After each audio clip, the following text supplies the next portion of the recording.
welcome back. Today we're going to be doing our set review for Crimson Vow, and we're going to be starting with the white cards. We're going to rate them as 1 to 5 like always. We've got Yanks on the line. We're going to discuss each card in white during this video, and then we will be releasing all of the other colors in the days to come. So first, let's talk about Adamant Will. This is our first card. We have a white and a colorless mana for an instant. Target creature gets +2/+2 and gains indestructible until end of turn. This is something we've kind of seen a lot. It's always redone and it's got a little bit of a change. Sometimes if it's a human, it's an indestructible. If it's whatever, it's pretty generic. I think this is common. Sometimes it gives flying. What do you think, Yanks? Yeah, this one is we saw this card straight reprint from Dominaria, and it was pretty good in that format. Any combat trick that gives indestructible or hexproof, because you can use them to counter removal spells, are always a little bit better than the ones that don't. They're so flexible, right? This one doesn't leave the lasting counter similar to... Yanks, you're supposed to finish my sentence? I thought we were on that level. To Snakeskin Veil? Yes, thank you.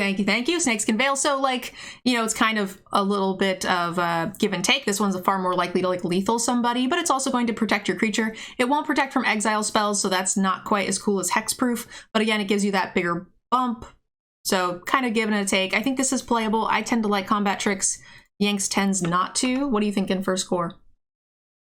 Combat tricks it's really hard to start with a combat trick because they always really depend on the context of the format. But true. I think this is playable. This is in like the 2 to 2/5 range. Like, I'm not upset with it. I'd rather it be 1 mana like Snakeskin Veil, but 2 mana is fine for this effect. 1 mana for +2/+2 and indestructible seems like an awful lot. So sure. This for me is a little bit on the high end of combat tricks. Most of them I try to cut. This is starting to get into that realm where, like, I kind of actively want to be running one of these. So I'm going to bump it a little, give it a 2/5. Yeah, this is definitely one that I'm more likely to play if I have something I really want to protect. Angelic Quartermaster, 3 colorless white for an angel soldier. It has flying. When it enters the battlefield, put a +1/+1 counter on up to each of 2 other creatures, and it is a 3/3. Okay, so we've seen this a little bit, like in the last set, there was one that put 2 counters on up to 2 creatures, but it included itself. Yep. So this one is a little bit more restricting. You're not necessarily going to be getting any counters out of it, so it's kind of a 3/3 for 5 with flying on its own, which is a bit steep, but also it's not that steep, and it's got a fair amount of upside. Yeah, I generally like to view these cards as 5 mana for 5/5 worth of stats, but that's not quite right here because sometimes you're getting 4, and they don't all have flying. Only the 3/3 is guaranteed to have flying. That being said, if you can get 1 counter out of this, you're paying for a 5 mana 4/4 or 4/4 worth of stats with at least 3 of them flying. I'm fine with that. Yeah, but also, so you have the chance to miss, right? And if it's only 1 counter, you're basically getting Sarah Angel stats without the vigilance and not all of its flying. So it's definitely worse than a Sarah. Yeah. Which is also usually printed at the uncommon slot. Yeah, Sarah's really good though. Agreed. Agreed. I just mean that, like, if you're white, blue, more control-y, tempo-y type deck, you're not likely to get a ton of counters out of this. True, although in those colors you are more likely to get, if you do get them, you are more likely to give them flying as well, which is nice. What do you mean give them flying? Those counters are more likely to go on flying creatures in that deck, so the counters also have flying. I was like, in addition. I could be crazy, but this does not say and a flying counter. No. I mean the total power and toughness is more likely to have, a higher percentage of it is more likely to have flying. Yeah, still seems pretty far-fetched, though. Like, it is more likely, but I don't know if I like counting that necessarily in its value. Yeah, I don't know. I think even in most of your white decks, even your controlling decks, you're likely to have another creature on the board on turn 5. I mean, you only run like 4 creatures, so that can't be true. That's just not math. But I'm not playing white. So you're assuming my deck will have another creature. That's probably fair. All right, what do we like score-wise? I like this as a 3. Okay. It's not a bomb, but it's a good card. It's 2/5 if you don't have the creatures. It's a 3. It can even get you a win like a 3/5 if you've got the creature heavy deck. So I'm good with a 3 right in that middle ground. Yep. All right. Arm the Cathars, white, colorless. For a sorcery, until end of turn, target creature gains +3/+3. Up to one other creature gets +2/+2, and one other creature gets +1/+1. Those creatures gain vigilance until end of turn. That's kind of a huge stat bonus for 3, but it is sorcery speed, so it's a little less fun. Yeah, it's this is the type of card I hate. Sorcery speed, combat tricks. They're not even tricks because you see them coming. And if we're going to ding Quartermaster for having a downside, a lot of times you're not going to be able to get all 3 of these bonuses. Certainly not. Now, granted, you're only probably playing this card in your more aggressive decks, and they're going to have a lot of creatures. Yes, this feels like a 1/5 in most decks, and then there's like a 2 in the deck that wants this, and I feel like you'll definitely know when you want this.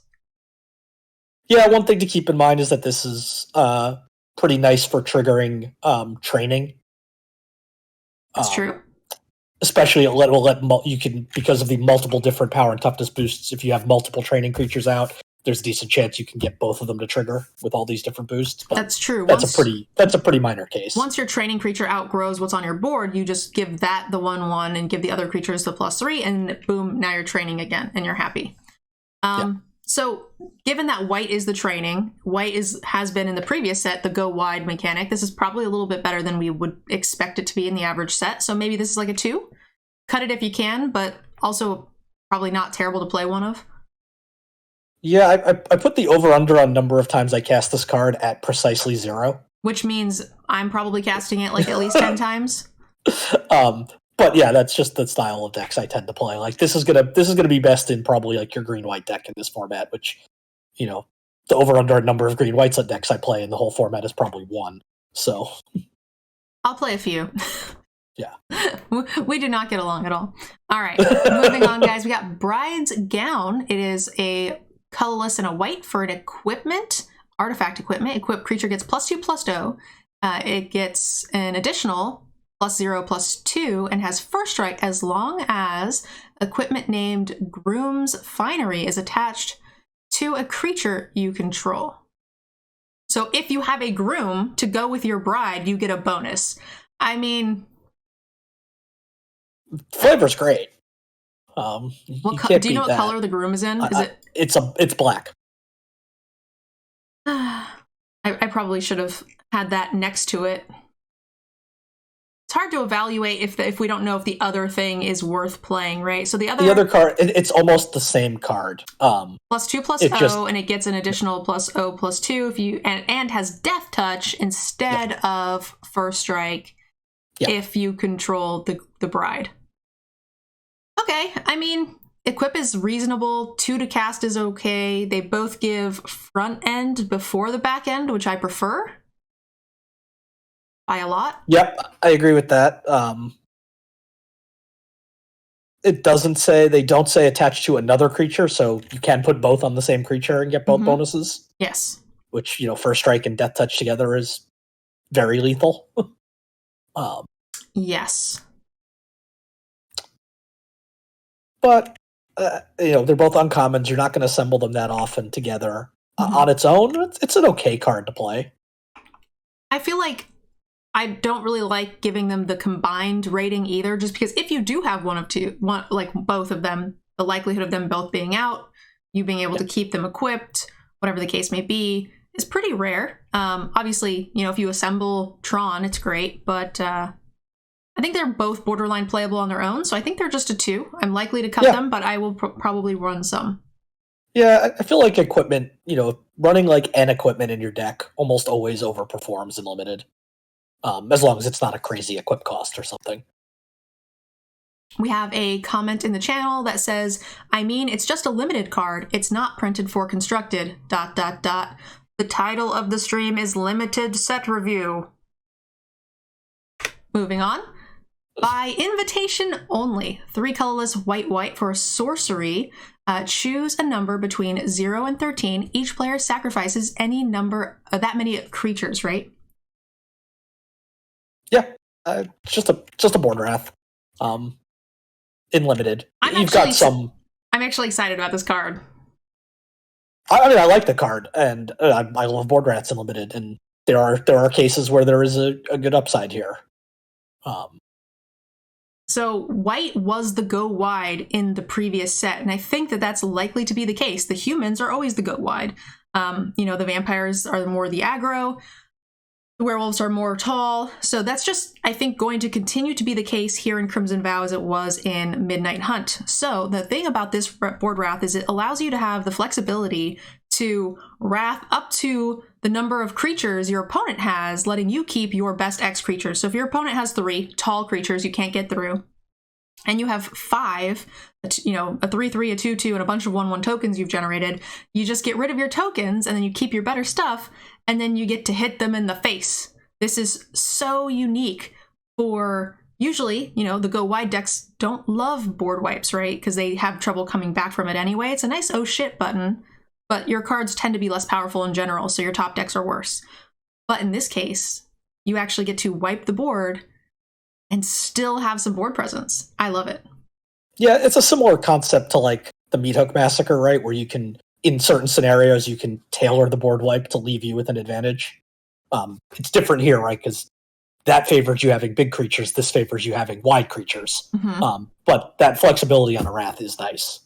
Yeah, definitely. It definitely enables something that, these white weenie decks didn't have access to before, and it gives them a ton of staying power. I love it. Yeah, and I always love Rats Unlimited. This only has upside. What are you thinking score-wise? I'm going to be a 4. Okay. I'm closer to a 4-5 just because I think it's tailor-made for this set in Limited with the counters and things, or tokens and things. But yeah, I think it's great. Yeah, I may just be a little cynical on that just because, the tokens decks were terrible last format, even though it was supposed to be a theme. I disagree. Well, sorry, the Decayed tokens were good. The white token decks were bad. I mean, my best decks were Orzhov. And it, outside of blue-black. Yeah, there weren't a ton of tokens being made in Orzhov outside of the zombies, right? Yeah, well, zombies made the most tokens, and then white made the second most token. They both had great token generation. And it had all the sack. Black had the sack outlets, which paired really nicely with the white. The token deck was white-black in the last set. Okay. What did you think it was? Green-white, which never saw play. The green-white gold card made tokens. That's what it did. It made human tokens. It made the tokens get +1/+1, right?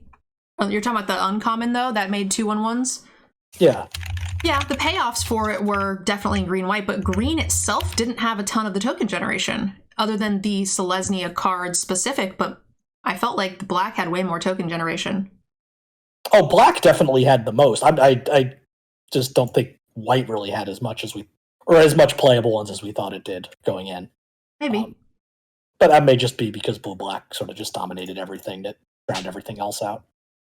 Yeah, I think most of my max wins were all go wide white-blacks. Cemetery Protector. 2 colorless white for a creature human soldier that is a 3/4 with flash. When it enters the battlefield, exile a card from a graveyard. Very useful. Highly playable in the last set. Definitely overperformed. Whenever you play a land or cast a spell, if it shares a card type with the exiled card, create a 1/1 human creature token. So, obviously, yes, the exile a card part on its own is great. Disturb is back in the set. Mm-hmm. So, getting to exile their Disturb things, it's great. Flashback is not, so that doesn't have that benefit like it did in the last set. But the second ability, if you can get a land with this, you have to get a land into the graveyard first. That's pretty good. You're going to get a lot of tokens just turning it into landfall token. And if you get a creature, every creature you play brings along a 1/1. Seems pretty good. Whenever you play a land or cast a spell, if it shares a type. Yeah. I think it's good even if you don't hit anything. You're still likely to get especially in limited, right? There's just so much overlap on card types. So yeah, I think there's also Evolving Wilds again, I believe, so it'll be pretty easy to hit land. Yeah, I like this card. I think it's great rates. It's exactly what White wants to be doing. It's not going to win the game on its own. It's going to be slow and incremental, but it will win you the game if left, if left alone. Yeah, and that's not even including the fact that 4-mana 3/4 flash is likely to eat something in combat. That's true. Yeah, definitely. Just gobble up something, and then it's already gotten its value, and then from there on, everything else is just extra. I like this out of 4. Yeah, same here. All right, I'll let you take this one. Circle of Confinement, 1 and a white enchantment. When it enters the battlefield, exile target creature an opponent controls with mana value 3 or less until this leaves the battlefield. Whenever an opponent casts a vampire spell with the same name as a card exiled with Circle of Confinement, you gain 2 life. So for me, evaluating this card, that last paragraph is completely irrelevant for limited. Agreed. Once every 20 times you cast this card, you'll gain 2 life out of it. Which that seems okay, high, that's nice. Yes. Yeah, I mean, it might even be lower than that. Like, it's nice. It's only a bonus, but it doesn't really matter. 2 mana exile a cheap creature. That, until it comes back. That's fine. We've seen this type of card before. They're always playable. They're not Glass amazing because Casket. Yeah, Glass Casket, exactly. I was trying to think of the example, and that's exactly Portable Hole, right? Yep. These are okay. They're a little bit restricted for my taste, and I'd still play them. Portable Hole was a little bit on the low side for me, but Glass Casket was definitely playable. I think this is as well. 3 CMC is going to be pretty good, especially against these aggressive decks and token generators. If we see anything that... What was in the last set, the thing that made an elemental based on spells, right? This eats things like that. It's just, there's so many incidental random things that this will kill. And, against those quicker vampire decks, I'm really happy to eat their 2 or 3 drop, just so that way they don't get any of those snowbally effects that we tend to see for vampires. Yeah, I mean, this carries the downside of all of these enchantment-based removal spells, like Banishing Light type effects, that if they get blown up, they get the card back. Yeah, but it's still a 1-for-1, right? Because this for their blow-up spell, whatever that was. Yeah, and in this case, they're getting back a 3-drop, so it's generally, at best, probably not the huge swing in board position that blowing up a Banishing Light could be, where you might get back a 6-drop or something. But this is a way for, the more controlling white decks to stop the aggressive decks. And I think that's super important. So, I mean, I like this at a 3. Yeah, I agree. I think the big difference, you said Portable Hole. 3 CMC versus 2 is such a huge difference. I agree, yeah. I like this way more. Yeah. All right, moving on. Dawnheart Geist. For a colorless and a white, you get a creature spirit warlock. Whenever you cast an enchantment spell, you gain 2 life. It's a 1/3. This is fine for the, those more controlling white decks. It's already a spirit. I imagine we haven't got there, but we're going to see some spirit lords and a lot of synergies with that. It's a pretty relevant creature type. Yeah, 2 mana 1/3 is the fine blocker. You're right. The controlling decks will want it. There's some of these enchantment synergies floating around this set, but what I haven't noticed is if there's any gain life payoffs. So is gaining 2 life doing anything for you other than just the life? This last set was I don't know. First time in a while we haven't seen any go life. We've seen some in every set, even if they weren't supported. This last set literally had nothing, right? As far as I recall, I don't recall any. Okay.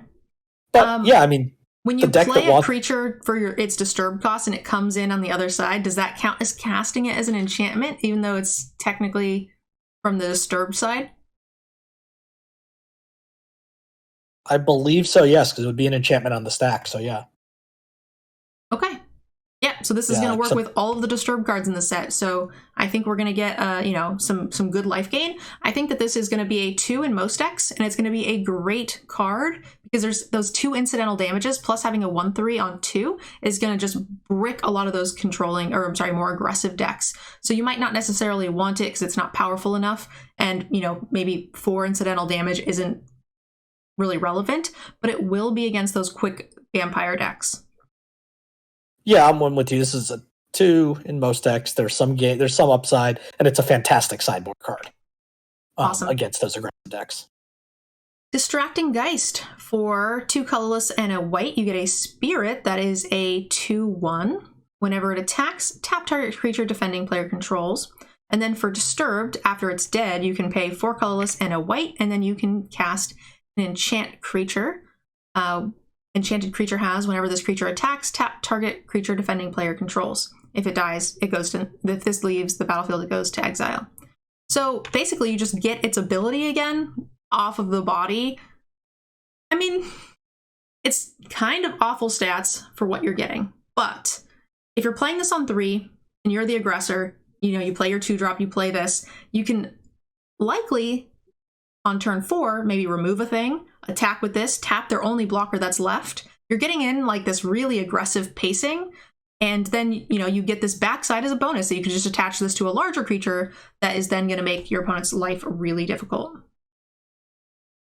Yeah, this card will be extremely annoying in the aggressive decks. I think it's pretty much unplayable in a controlling deck.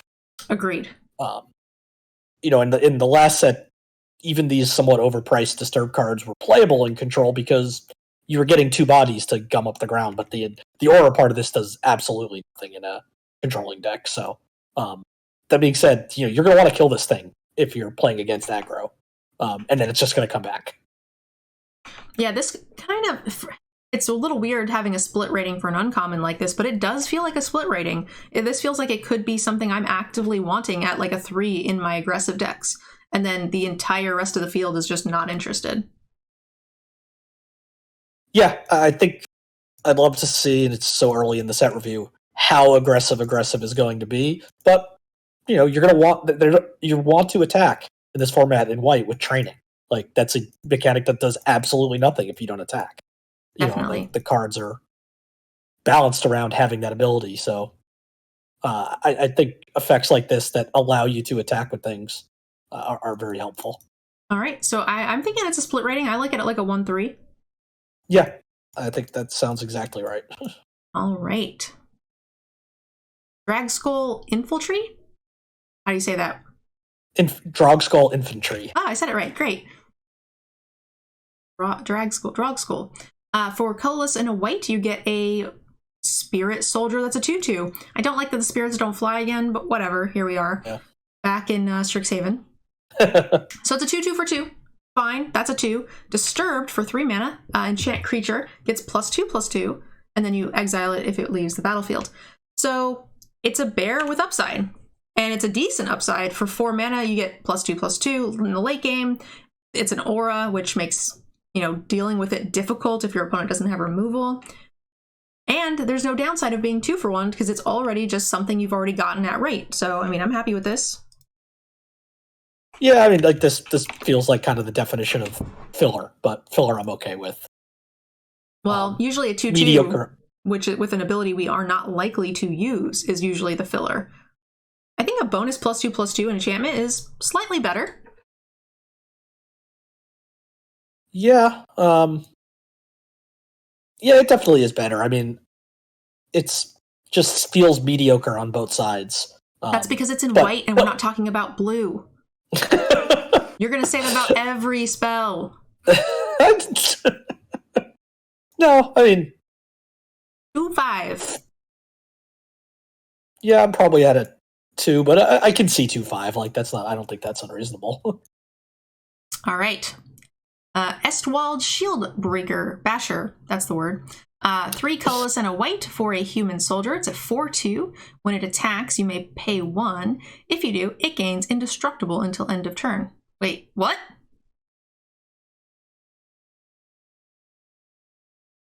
Yeah, you read it right. Huh? Yeah, these Where's sort the of bad type part? of this is the type of card that, along with things like training in the format, really scare me. That this could end up something like Amonkhet, where blocking was effectively illegal. I like this card. Well, the card's good, no 1 question. mana is cheap. A 4 power indestructible creature coming in every turn for 1 mana. That's a rate I'm willing to pay. And a vanilla 4/2 for 3 mana is like fine. So you're paying 1 mana for this ability essentially. Yeah. Okay, I like this. 3. No, this card's very good. 3? Yeah. Oh, sorry, I missed you. Yeah, 3. Again, it's not the best defensive card, but it can at least still trade up. All right, I'm gonna let you take this one. Faithbound Judge, 1 white for a 4/4 Spirit Soldier with Defender, Flying, and Vigilance. The odd combination of Defender and Vigilance, but we'll see why in a moment. At the beginning of your upkeep, if Faithbound Judge has 2 or fewer judgment counters on it, put a judgment counter on it. And as long as it has 3 or more judgment counters on it, it can attack as though it didn't have Defender. So it's like a 4/4. It's like a Sarah Angel with like delay counters on it, right? That just functions as a wall for a few turns. Yeah. On the front side. And then when you cast it for its Disturbed. Yes. Disturbed side, which is 7 mana, 5 white, Cinder Judgment, and Aura Curse. Enchant player, at the beginning of your upkeep, put a judgment counter on it. Then if there are 3 or more judgment counters on it, enchanted player loses the game. This is a 3-turn clock. So not only are you playing this in like a massive wall your opponents cannot get through, a 4/4 flyer for 3, are you kidding? Like, nobody's attacking you. And then if they kill it, they still have to like, okay, worry about getting it out of your graveyard before you can cast it. Because if you cast it, they have a very short clock. Like they would have to like have lethal on the board and be able to get you. And if you're already at 7 mana, chances are you're pretty board stally. So, you know, I feel like that if you're casting this, chances are you're gonna get there. This is interesting. Yeah, this is an interesting alt-win con. But the card's really good on both sides. I mean, 7 mana is a lot, don't get me wrong. But 7 mana to say you lose the game in 3 turns? Sure. Yeah. That's a tough thing to interact with. It's and in limited, it's honestly not that much. We see 7 drops all the time. Yeah. This card's nuts, right? Yes, I think so at least. What are we rating this at? I kind of want to just give this a 5. Okay. I was a little unsure because of like the creature's power, but I mean technically it does win the game on its own, which was like the definition of a 5 for us. Yeah, I mean the card on the front side can win the game, and you say, oh well, you know, if it doesn't survive a few turns, it doesn't do anything, dies to removal, etc., etc. But okay, it dies to removal. Now you got the other half to deal with. All right. Unless they can exile it. Fierce Retribution, guys. We have 1 colorless and a white for an instant, with Cleave for 5 colorless and a white. Destroy target attacking creature or destroy target creature. So I had a couple of comments in our introduction video saying that Cleave is not like a weird kicker. It's an alternate cost, not an additional cost. But to those arguments, I would say they could have also just said kicker 3 and a white, right? Yes, correct. From a strict rule standpoint, there is a difference between alternate and additional costs. Yes. In limited, that is relevant precisely never. Unless there's like Snapcaster Mage in the format. That's the only time it ever really matters. Again, I'm still sort of on the fence because I think kicker is a little cleaner, but I also think that this is much cleaner than the, destroy target creature unless the whatever cost was paid within the cost that was paid to the cost, and then just destroy target creature or permanent. I'm like, what? Like, I have to read this 4 times to like shuffle the shit around in my head. I hate that. So I'm fine with this, but I can see why people don't like it. Yeah, I mean, the translation issue that we talked about is a legitimate concern for this type of formatting, but it's fine. It just feels inelegant. But English speakers are spoiled, so like they don't care. Yeah, but I definitely agree. It is definitely better than things like the Mythos cycle from Ikoria. Yeah, the colors embedded. That said, 2 mana destroy any target attacking creature, even if we just don't pay the other stuff. I'm all about it. Like, I'm gonna play this card every day, all day. Yeah. Oh, absolutely. That's a effect we sometimes only see, for 2 mana at least, we only see it uncommon. 4 damage or something, right? Yeah. It's like 4 damage target attacking or blocking creature for the same cost. Yeah, I feel like we've seen... Yeah, for 2 mana, yeah. I know we've definitely seen destroy target attacking creature for like 3 or 4 at its speed, but... Well, yeah, 4 is usually great. Chastise, which is just destroy attacking creature. It's usually for 2 mana, it adds like the number restriction, and sometimes it's also a blocking creature, which is helpful. Yes, yeah. That said, I think this is going to be White's premium removal, and I'm all about it. I'm happy to give this a 4, maybe a 3/5. Yeah, I think it's I give it a 3/5 just because it doesn't deal with like annoying utility creatures very well until, except very expensively. I feel like we usually give this card like a 3 if it's the really weak version, or a 3/5 if it's the like deal 4 to an attacking creature, because that's like pretty close to White's premium. So I just think that the cleave version is like a nice little bonus, but yeah, that's fair. Yeah, it's definitely a good card. I'm almost can't imagine ever cutting it. Fleeting Spirit. 1 colorless and a white for a spirit 3/1. Pay 1 white, exile 3 cards from your graveyard. The spirit gains first strike till end of turn. Discard a card. Exile Fleeting Spirit. Return it to the battlefield under its owner's control at the beginning of the next end step. Okay, so this clause of like exiling 3 cards of your graveyard is what I was expecting to read in that last 4/2 that we saw. I was like, where's the thing that makes this not happen every turn? But we never found it. So this is more reasonable. It's super aggressive on 2, but you're not going to be able to pay that on turn 3. So it's kind of drawing that aggression back. But that said, you can still be very aggressive with this 3/2. Hold it back when, they start to stabilize. Build up that graveyard, and then you still have a reasonable threat that kind of was played early. Yeah, there's going to be some interesting tension with removing cards from your graveyard in the disturb color in white, which will make this an interesting card to play. But yeah, I mean, 2 mana 3/1 with some upside is fine. Hard to kill if you have lands to discard. Yeah, I mean, or disturb cards to discard. I like this text box. So we were talking about filler cards earlier. I like this less than I like that 2/2 bear that makes a 2/2 equipment. Like, I think this is going to be less relevant than the enchantment. That's interesting. I like this card more.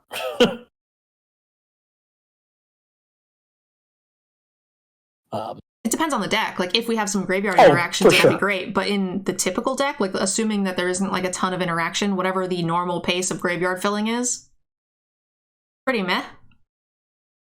Yeah, I mean, I like the second half of this card a lot. Yeah, discarding to flicker it. I just don't know how many times is the card that you're discarding going to be worth less than a 3/1? Not that often, but a lot of times there are a decent amount of cards in white you want in the graveyard, with the disturb stuff. So I just think that's some upside, and white being aggressive, a lot of times you're going to have excess lands. This is a really cool sack outlet for your cards. Like, if you do happen to want them in the graveyard, that's true. Yeah. I still don't think this card's great. No. But I do like it more than the other one. Okay. So you would give it like a 2/5 and I'd give it a 2, so we're just like reversed? Yeah, exactly. Fair enough. Okay, we're going to go ahead and move on. We have the Griff Rider, 2 colorless and a white for a human flying knight that has training. So if it attacks with something with a higher power, gets +1/+1. It is a 2/1 for 3 mana flyer. So that like its attack power is on par with the stats. It's missing a but has a really good chance of getting bigger very quickly, which I think more than makes up for it. Yeah, like this card is good. We'll have to see if there's any sort of significant amount of like 1/1 flying tokens in this set that can make this weaker. But barring that, I think this card's very good. 1/4 reachers or whatever. Yeah, or things like that, or 1/3 flyers, or but I think in most likely this card's going to be better than your standard 2/2 flyer for 3. 3 on the scale? Yeah. All right. So. Griffwing Cavalry, 4 mana, 3 colorless and a white for another human knight flyer with training. When it attacks, you may pay 2. If you do, Target attacking creature without flying gains flying till end of turn. We see this mechanic in, what, every other-ish set, and I have always loved it. This is the type of deck I like to play, the tempo, aggressive creature decks, so Yanks probably is not a huge fan of this, but I'm about it. I think this card's good. It's definitely overpriced for its base stats, but as long as you can get that one training trigger to 3/3, and the fact that it helps enable itself by letting you attack, boost something else into the air that might otherwise not be able to attack. This card's good. Like your 3/1. Yeah, exactly. Sometimes we see this ability for free. You don't have to pay, but that's, those cards are great. Doesn't mean this one isn't good. Yeah, but they're also usually weaker creatures on their own, whereas this could easily become a 3/3 or 4/4. Yeah. And then, so I think that's where the extra stat cost is coming from. Probably. Yeah, as I said, this card's still good. 3? I think so. It makes me sad to give all these training cards good grades, because that makes me worried about the format. All right, Hollowed Haunting, guys. 2 colorless white for an enchantment as long as you control 7 or more enchantment creatures. Enchantment creatures you control have flying and vigilance. 7 or more enchantments. Okay, so this is going to be a constructed playable card. Whenever you cast an enchantment spell, create a white spirit creature token with this creature's power and toughness are equal to the number of spirits you control. I mean, constructed. There is a fair amount of enchantments, right, that we've seen so far. We've seen the lockdown spell, plus a lot of the creatures come back as enchantments. So it's possible, but I'm not in the business of playing this ever. Trying to get 7 of anything other than lands on the battlefield is a pretty tough condition, and then this still requires you to have another enchantment to really get anything out of it. Yeah. This is just not a limited card. This is I'm not even sure constructed. This is a commander card, really. Yeah. Heroine of Hope? Heron of Hope. Whatever. 3 colorless and a white for a bird 3/2 flyer. If you would gain life, you gain that much +1 instead. Pay 2 colorless and a white, and it gains lifelink until end of turn. That's a really nice ability and helps with races, which a lot of the evasive, like blue-white Azorius flying decks have trouble with. I like this card. I think this card's fine. 4 mana 2/3. I'd much rather that be a 3/2, but in the air at least. But the card's okay. Yeah. Again, if we start seeing a good life gain theme, maybe in Orzhov, then it'll be better. We typically see 3/2 flyers for 4 that are kind of vanilla and they're playable. So I think that if we had both of these kind of semi-abilities on that, it would be pretty powerful.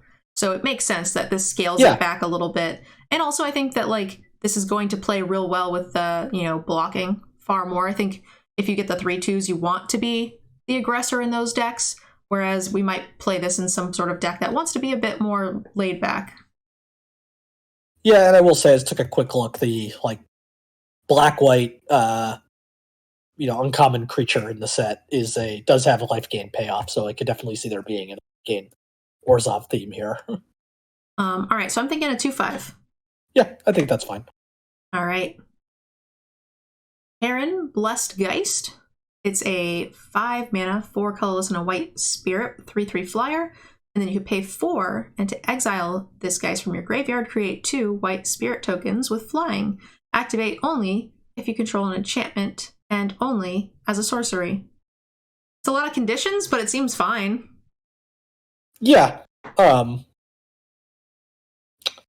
lot of sets, those conditions would be pretty restrictive, but since all of the backsides of Disturb cards are auras, that definitely helps a lot here. Definitely. That makes me like my 2-drop even more for things like this. If we start getting a lot of these incidental enchantment benefits, that backside's going to be super powerful in a creature that's just filler at rate on its own. No, that's true. If we start seeing more of that, then that will raise the value of all Disturb cards. I don't know. You didn't like Siege Zombie, so I just have learned not to listen to you.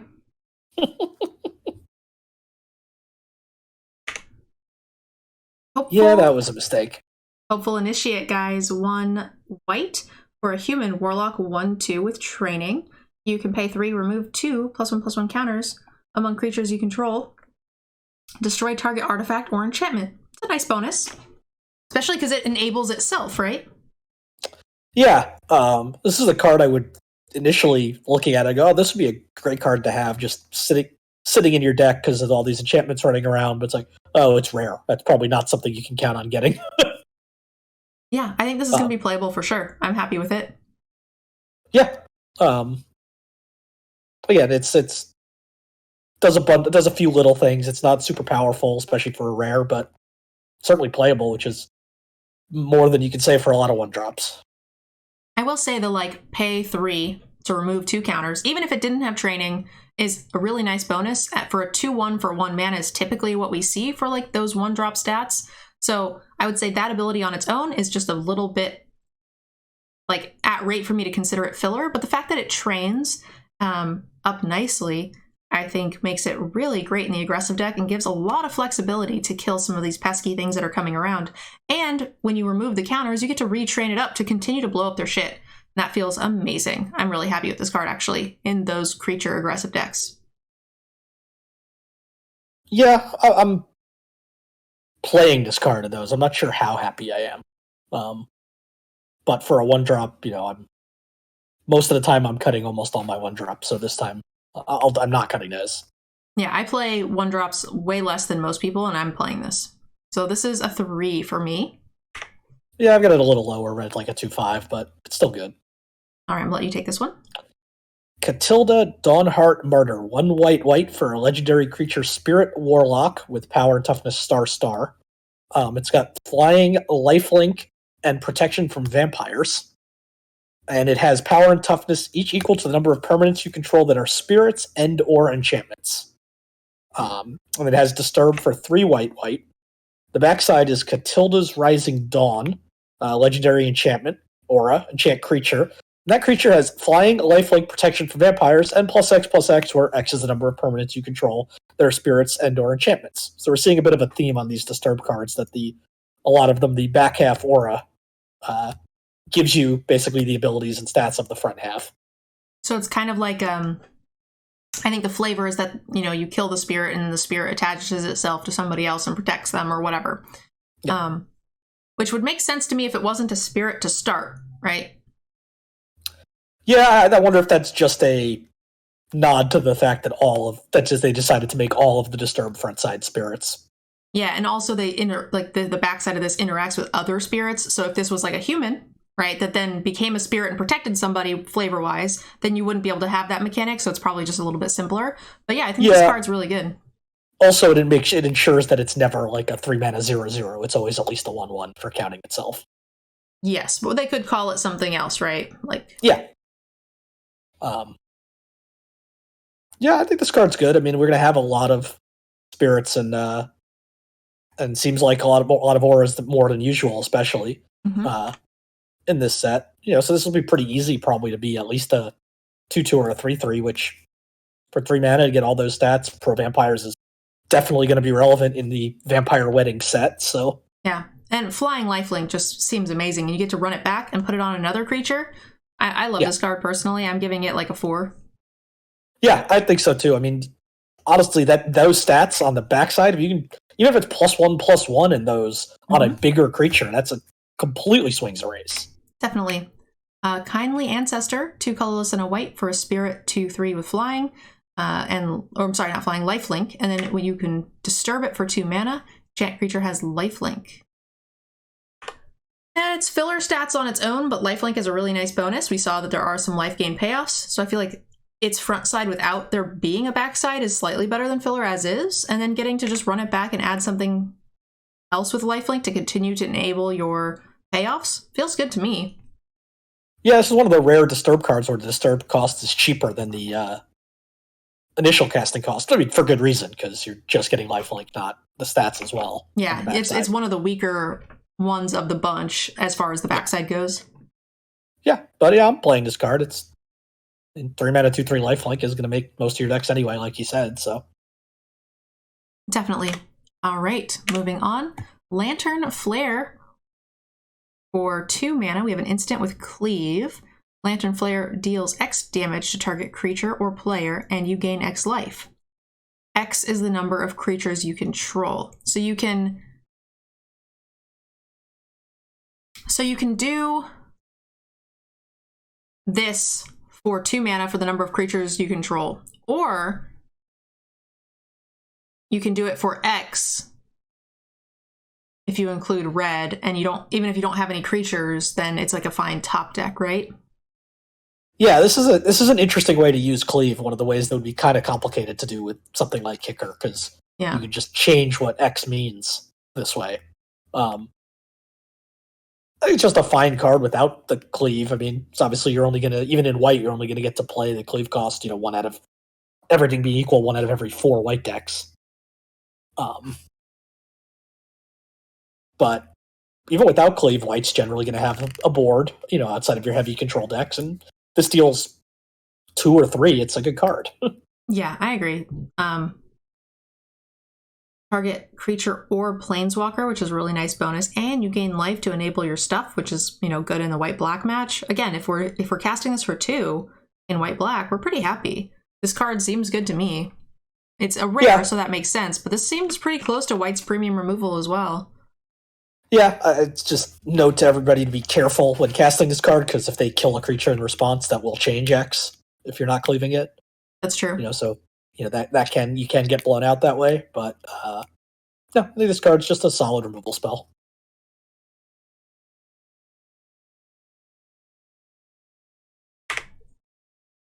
All right, Militia Rallier for 3 mana.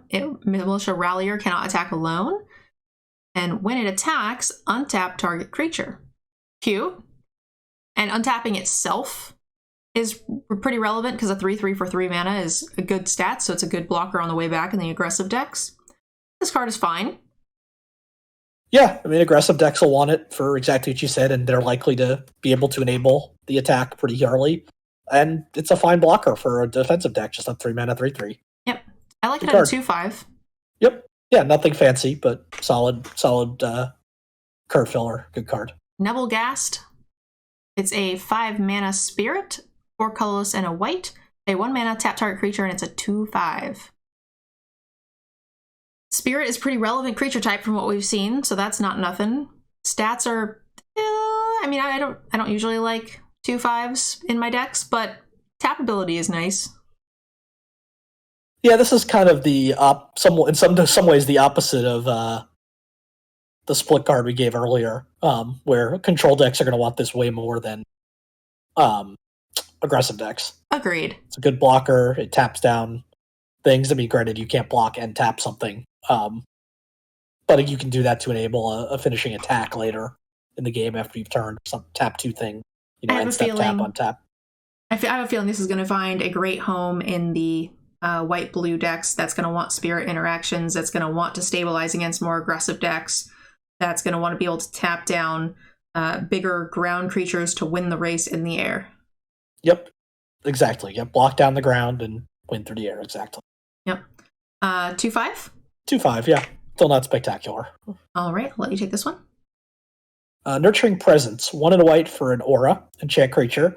It has, whenever a creature enters the battlefield under your control, this creature gets +1/+1 until end of turn. When this card enters the battlefield, you get a 1/1 white spirit token with flying. So that spirit flies. It's got some of the typical aura problems of getting 2 for 1, although if it at least resolves, you get a body left out at the end, but it just doesn't really do that much. So, whenever a creature enters the battlefield under your control, it gets a thing. This gives you a 1/1 white spirit token right out of the gate. So if it's resolving, if you're playing it carefully, the worst case scenario on this is that you're getting a 1/1 flyer for 2 mana, which is not an awful rate. And if for whatever reason they don't have removal for it, this is just going to go insane, right? Like, I agree with I'm not a huge fan of auras typically, but the downside on this seems kind of small, especially because the spirit is a pretty relevant creature type as well if you have cards that are triggering for all these additional spirits. Yeah, it's still, like, if that, I mean, maybe it would just be too good, but it's +1/+1, not a +1/+1 counter. I did read that as a counter. My mistake. I assumed that was counter?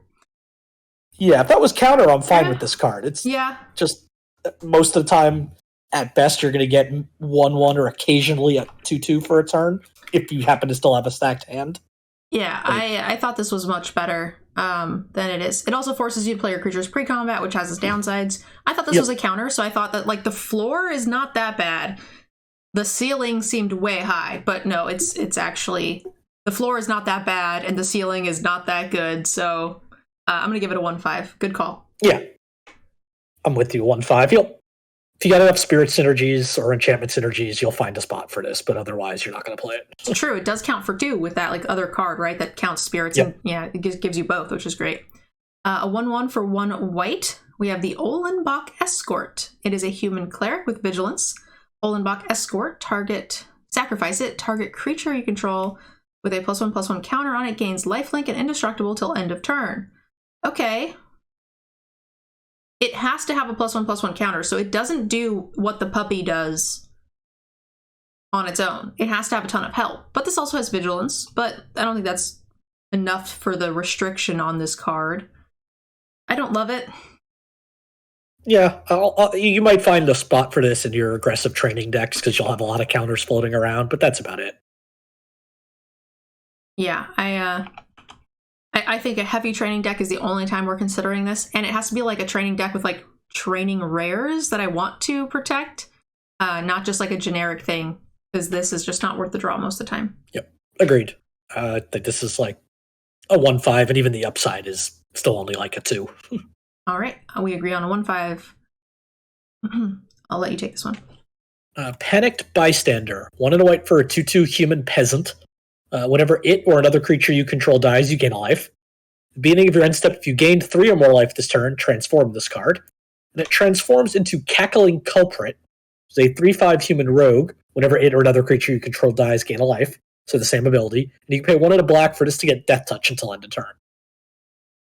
So it's a at-rate bear that gives you some life gain and cool stuff. And then it turns into a 3/5, which is really, really big for 2 mana. That you've invested.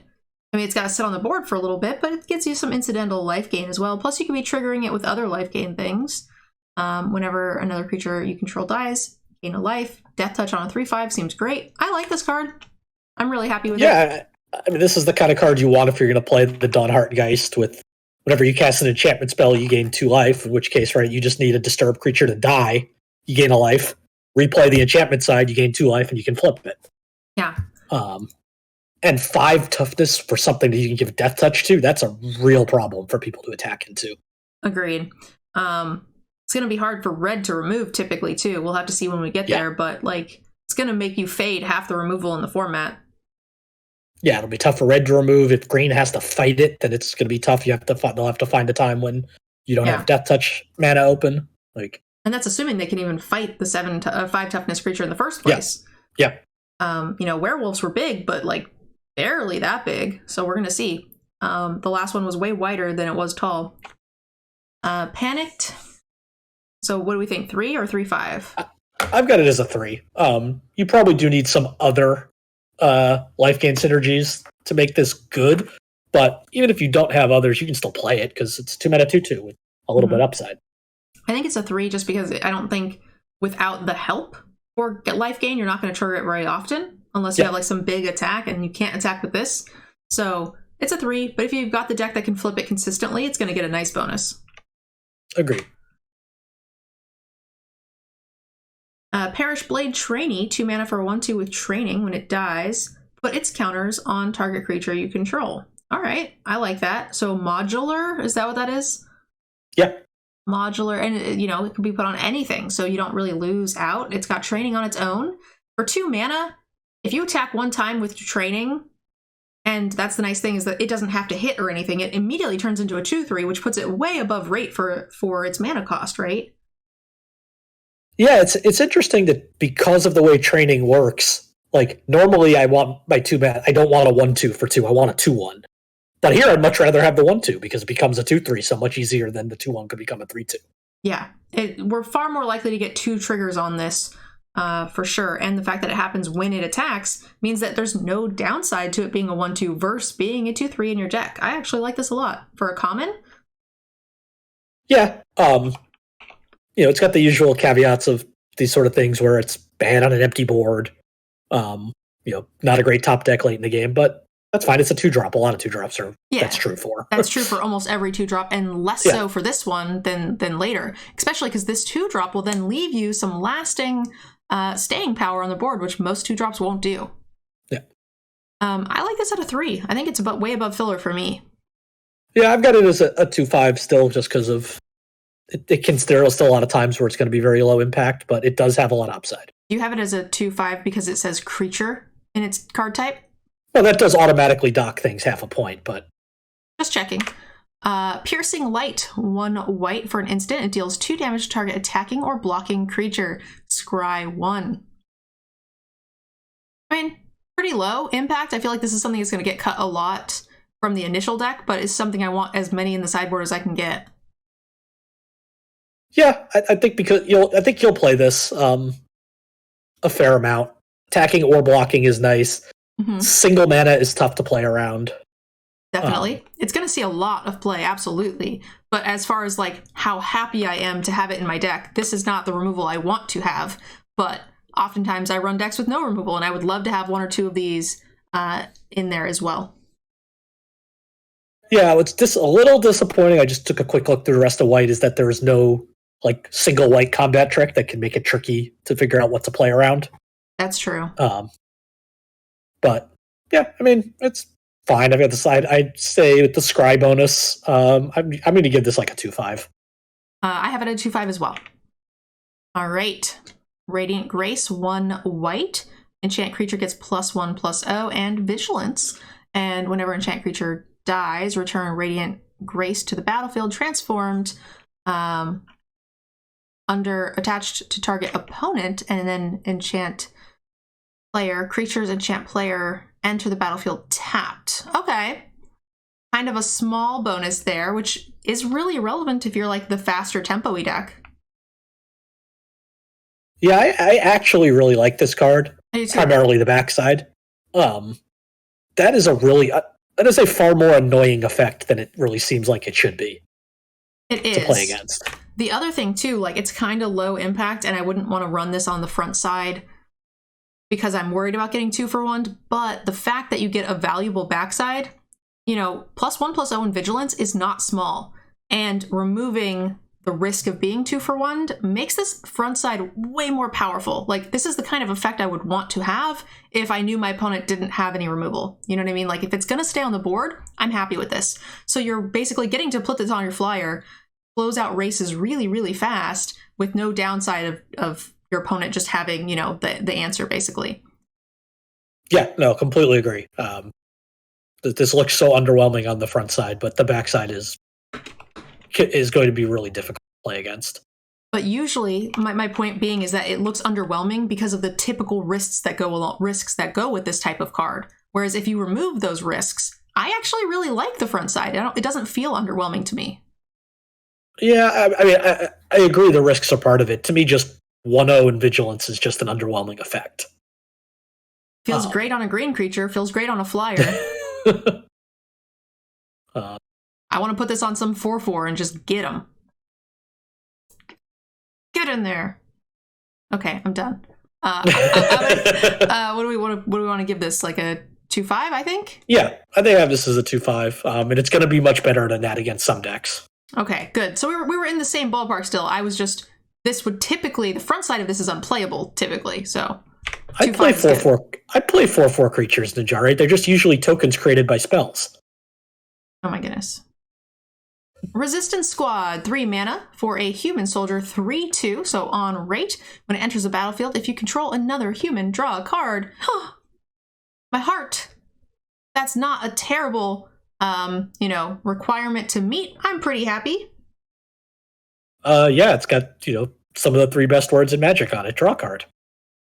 It does, in white no less, giving white access to something they never get, and it makes me happy, brings me joy. This is a 2-5. It's a 2 for its stats on its own. If you're drawing with consistency, it's going to go up to like a 3. If you're drawing medium consistency, the average deck is probably a 2-5. Yeah, I think I have this as a 3. Like cards like Search Party Captain overperformed in the last set. Now, that didn't have a condition. Yes. I think Search but it Party was a Captain was 2/2. better. I think Search Party Captain was better too, just because you could sometimes cast it for 1.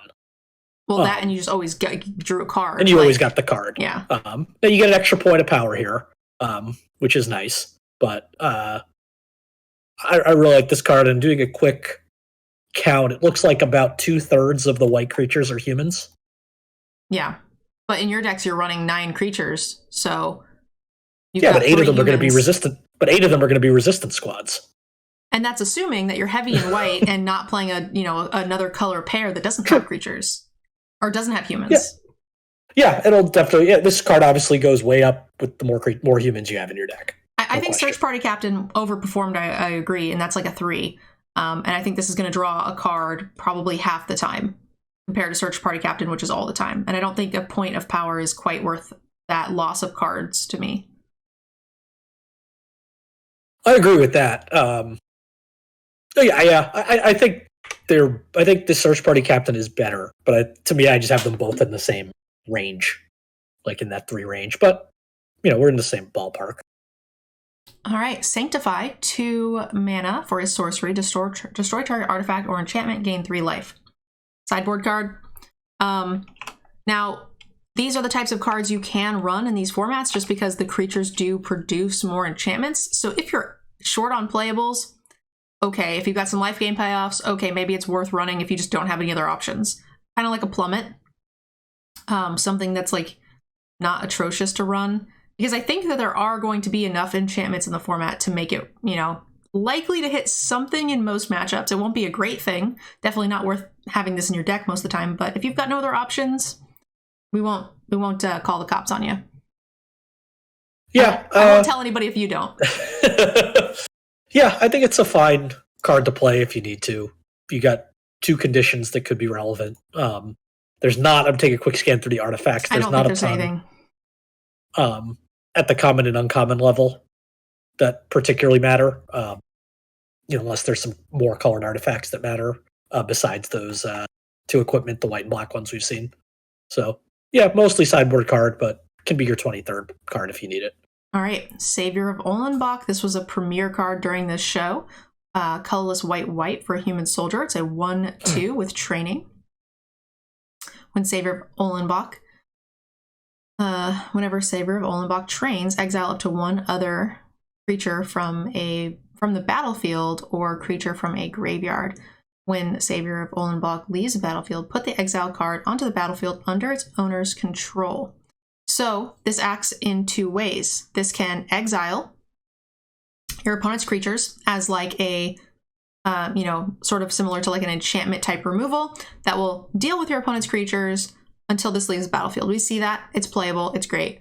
But it can also remove cards from your graveyard. And then when that creature dies, it goes onto the battlefield, replacing itself, which is pretty stinking awesome.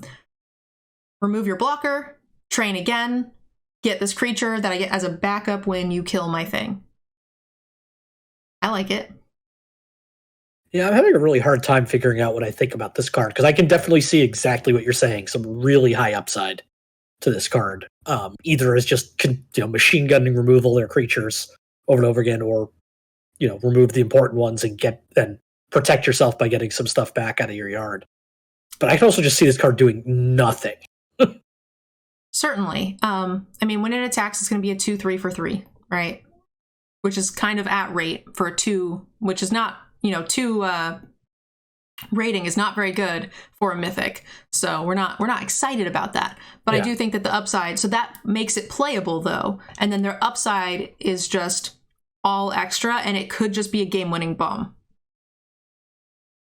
Yeah, I do think we need to account for the fact that there are going to be times it's not a 2/3, where it's just a 1/2.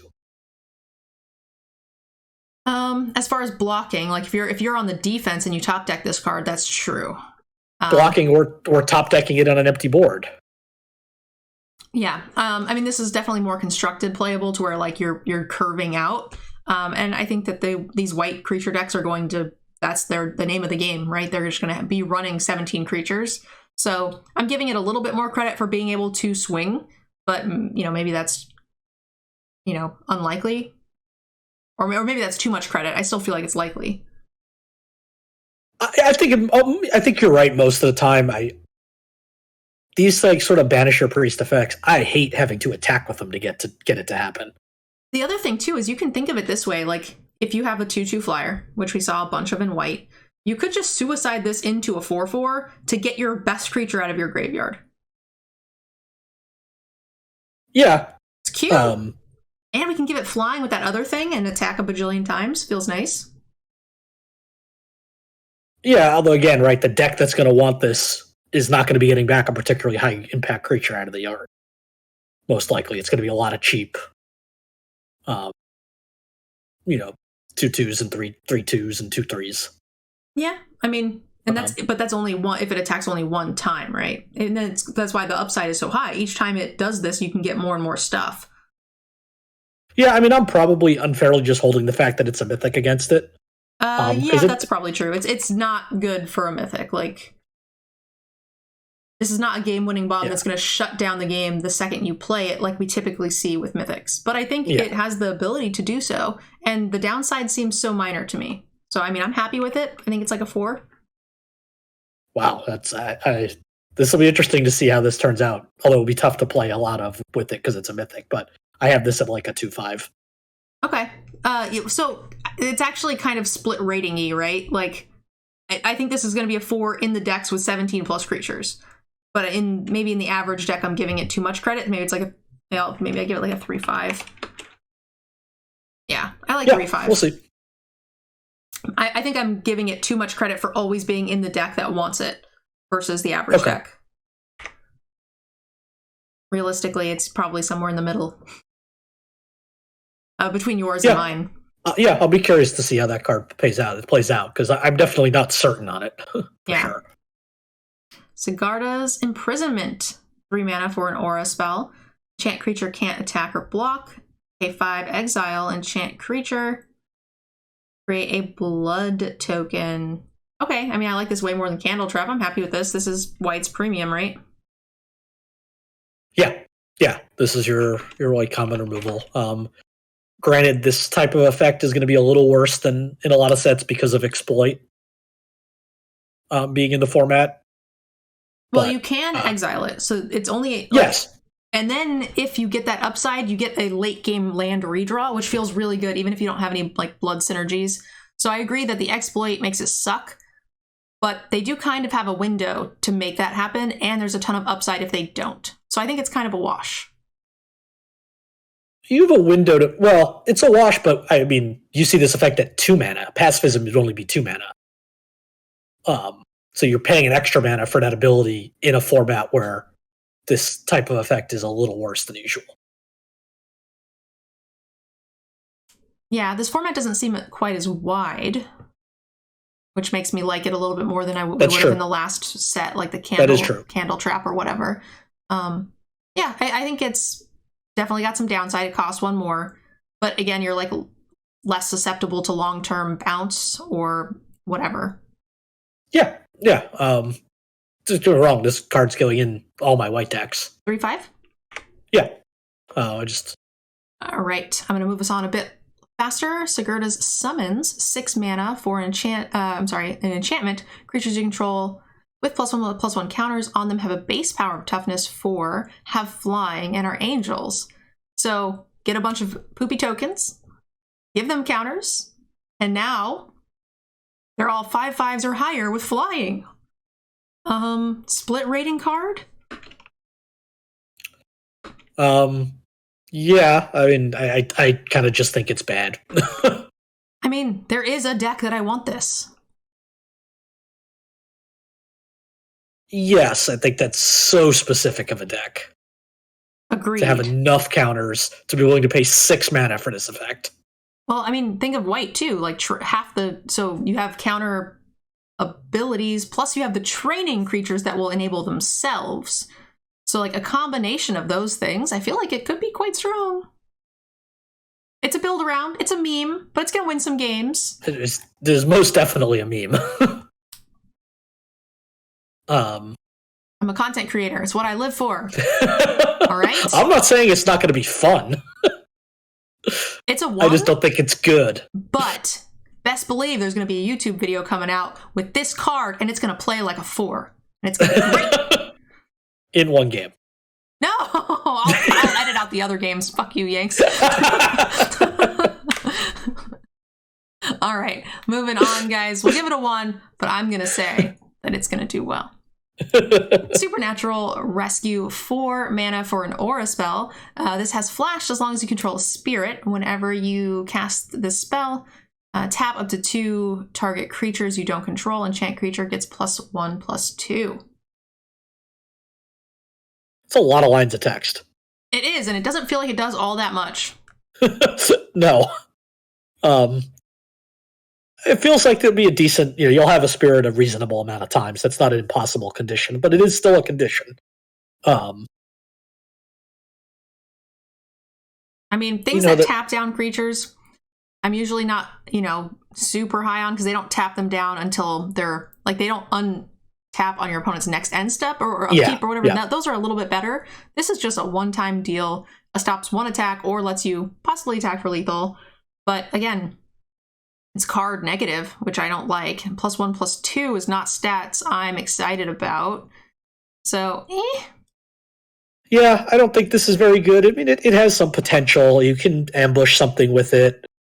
You can play it at the end of your turn to tap down a couple blockers for lethal. There's some scenarios where it's relevant, but I think a lot of the times it's just going to be pretty bad. It's a 23rd playable card. I think it's like a 1/5. I'm cutting it in most decks. If I've got 3 cards that count aura/spirit cards like we saw, sure.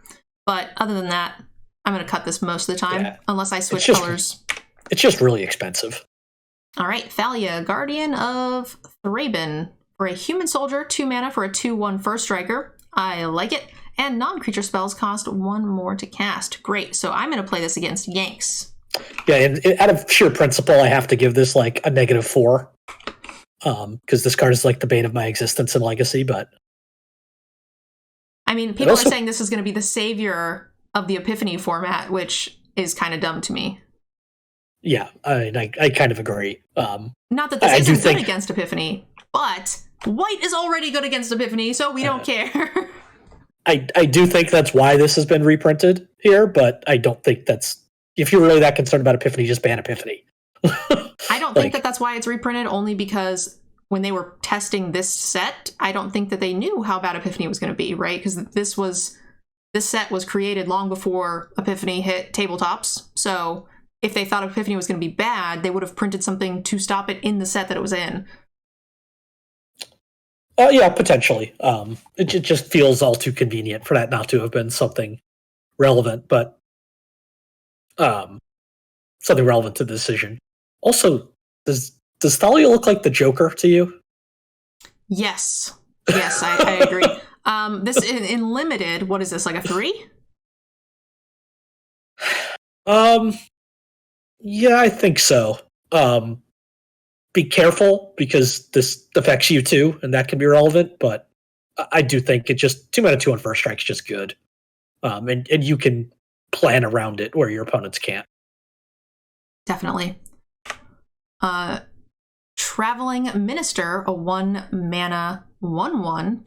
Tap, target creature gets +1/+0 until end of turn. You gain 1 life, activate as a sorcery. I mean, I don't like that you can't end of their turn tap to gain a life, which we see with some of those types of little life gain cards, but I'm not in love with this. It's not impactful enough. It's not a spirit. Most things are going to want you to be gaining multiple lives to turn, like per turn to activate, so this is only one piece of that puzzle. And then you just have like this kind of 1 mana do nothing that can't even chump block or like get +1/+0 and on the block side. I don't like this card. Me neither. If there's something that we haven't seen yet that triggers every time you gain a life, then and it's good enough, then maybe. But no, it's just not very good. Great. 1? Yep. Moving on. Twin Blade Geist.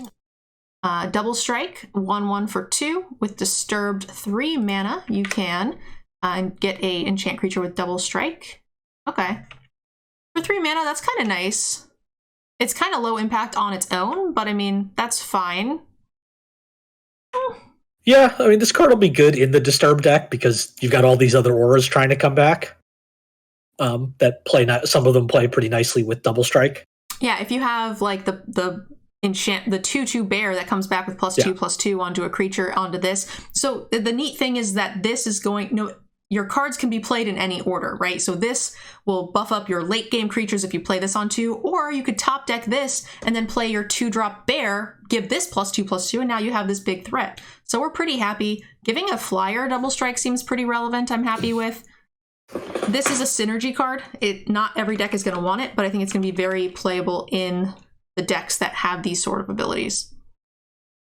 Agreed. I think the aggressive decks will be good with this. I think your blue-white flyers with enough other auras, enough other Disturb cards will like it. Don't know so much about like black-white. That's probably where I'm just assuming is probably the weakest. All right. I like it at 2. Yeah, I think it's a 2. Little upside. Unholy. Definitely. We have a 1 mana 1/2 with Vigilance for 4 mana. Put a +1/+1 counter on this creature. It's a lot of mana. It's a mana sink. Yeah, I mean, it's a vampire. It's a vampire, white vampire. It gets some credit just for being a 1-drop that's not completely dead in the late game because it's a mana sink. But yeah, it's not particularly good. That's a lot of it. Yeah. I mean, I think this is like a 2. It's fine if you need a 23rd playable card, but I'm likely cutting this. The number of times I will run this without having heavy vampire synergies or +1/+1 counter synergies with my enchantment that I will kill people with. Right? So you now have an angel vampire cleric? Yes. That will be a 5/5. So we play this, and then we play that on 4, and then we pump this on 5, and then we smush them in the face. Yeah, so you've now spent 12 mana and 2 cards to get a single 5/5 flyer. But my other things also will be flyers. Yes. I agree with you on the vampire synergy, but we're at U, and this is the first vampire we've seen, so white, I'm guessing, will not have much in the way of vampire synergies. Probably not. All right, so I'm going to give this like a 1.5. It's a 2 if you're really into vampires. All right. Yep. Valorous Dance, 2 mana. Choose 1. Target creature gains indestructible till end of turn. Destroy target creature with toughness, power 4 or greater. I love the versatility on this card. And it's only 2 mana. Destroy target creature, power 4, toughness 4 or greater is often up to 4 mana.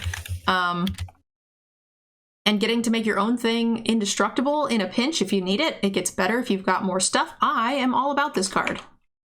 Card's great. It was great in Fate Reforged when it was first printed.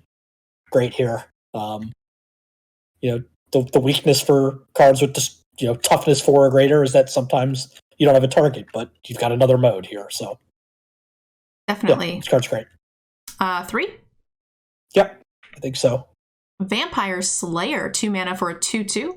Vampire Slayer deals damage to vampire. Destroy that creature. Ooh, we could give this the first strike from the thing. It's a bear at worst, but also eats things that try to block it, or it blocks, which I like. Yeah, it's like a conditional death touch. Mm-hmm.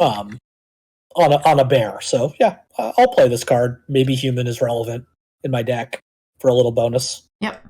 I like this at like a 2/5. I think the vampire thing might be a 0.5 point spike and a relevant creature type. Yeah, it's somewhere between a 2 and a 2/5, depending on how good vampires are. I agree. Voice of the Blessed, 2 mana for a 2/2. Whenever you gain life, put a +1/+1 counter on this. As long as Voice of the Blessed has 4 or more counters on it, it has flying and vigilance. As long as Voice of the Blessed has 10 or more counters on it, it is indestructible. Holy smokes. We're never going to get 10 counters, but I'm certainly going to try. Yeah, that feels like win more text if I've ever read any. I mean, who knows? We might find something like the little like pingy life gain guy, right? Never know. Oh no, I mean the card's good. I just mean the last part of it. Yeah, that's what I'm saying. The little guy that gains 1 life per turn, the little pingy. I just mean if you've already got an 11/11 flying vigilance, making it a 12/12 flying vigilance indestructible probably doesn't matter. It only needs to be a 9/9 And then you make it a 10-10, and then it does it. No, 10 counters. Yeah. Oh. So it'd have to be a 12-12. Yeah, that's true. All right, whatever. This thing's still cool. There's enough life This card is cool. I'm happy with it. No, this card's good. Yeah. Your base bear, although a little harder to cast than your normal bear, with big upside. All right, I'm giving it a 4. Yeah, I think that's probably right. I like it as 4. Wedding, I'm just talking over you because we're going way over here. Wedding Announcement, 3 mana enchantment at the beginning of your end step. Put an invitation counter on the wedding announcement. If you attack with 2 or more creatures this turn, draw a card. Otherwise, create a 1/1 white human creature token. Then, if wedding announcement has 3 or more invitation counters on it, transform it into the wedding festivities. Creatures you control get +1/+1. Nice little anthem there. Beginning of your end step, put a invitation counter on the wedding announcement. If you attacked with 2 or more creatures this turn, draw a card. Otherwise, you poop out a token. So you're going to get a certain number of card draws and or tokens each turn. You get one or the other. And then after a certain amount of those things, you get your creatures get +1/+1. And I like it because it kind of getting those 1/1 white soldier tokens, even if you're not attacking, is enabling the backside of this card, which is pretty interesting. Yeah, I think this card's fine. It's a little slow. It doesn't really do much the first turn, but only 3 mana, that's okay. And it definitely, Anthem effects are always powerful and limited, especially in, white in particular. Yeah. I mean, if we're playing this on turn 3, we're getting a card draw and 2 tokens, right? And then a permanent Anthem. I actually really like this card, and it feels like it's exactly what white wants to be doing. Yeah, I mean, the floor is 2 tokens and a card draw, though to get that card draw, you may have to suicide a token. Or potentially both. But, no, I think it's a good card. You attacked with 2 or more creatures this turn. Draw a card. Oh, I thought it was the other way around, to be honest. So the floor is 3 creatures, 3 1/1s. Yes. And then an Anthem. Which I'm kind of fine with playing an Anthem for 3 mana anyway. I'm pretty happy with this. Oh, absolutely. It's a bit slower, so you can't just slam an Anthem and then get them. But it's kind of the build up to that aggressive get them. We want to be casting this on 3, not as the Anthem on 5, basically. Yeah, this is arguably a better than an straight Anthem on turn 3, but worse on turn 9. Yes. What do we like it rating wise? I think this is a 3/5. That is what I had written down. I was kind of on the fence of giving it a 4 because I feel like it's going to go really nicely with white in general. But the average deck will give it a 3/5. Welcoming Vampire, 3 mana, 2/3 with flying. Whenever 1 or more other creatures with power 2 or less enter the battlefield under your control, draw a card. This ability triggers only once per turn. This seems amazing! I love it! Yeah, this card's great. 4? Great stats for its rate. Great ability. Yeah, 4 sounds good. Awesome. I love white so far, guys. To be fair, I know. I love white all the time, and it's what I want to be playing. I'm not so much into the Selesnya, but I love the Orzhov. I love the Azorius Control-y flyers. So I'm excited about this. I also love the Boros aggro-y stuff. So in general, it's just white is always my favorite color to play. In most sets. So I think this is going to be a really fun color. What do you think overall, Yanks? White seems pretty good. Definitely seems to me better than it was last set. Agreed. I want to see the rest of the set. Training scares me. Into formats that really discourage blocking have been among the least fun to me. But we'll see. I don't think it's completely overpowered like I was worried. Certainly not. All right, guys. So if you guys are, for those of you watching on YouTube, make sure you guys leave us a comment. Let us know what you think of white. And I hope you guys check out the rest of the set review videos. They're going to be coming out. In fact, they're probably out now. So thank you guys again for watching, and we'll see you in the next one. Bye, guys. I'd like to give a special thank you to those of you who have signed up for our Patreon. I couldn't make this content without you. Also to Cool Stuff Inc. and KMC Sleeves for supporting the channel as well. Definitely check them out and use our discount codes to support the channel.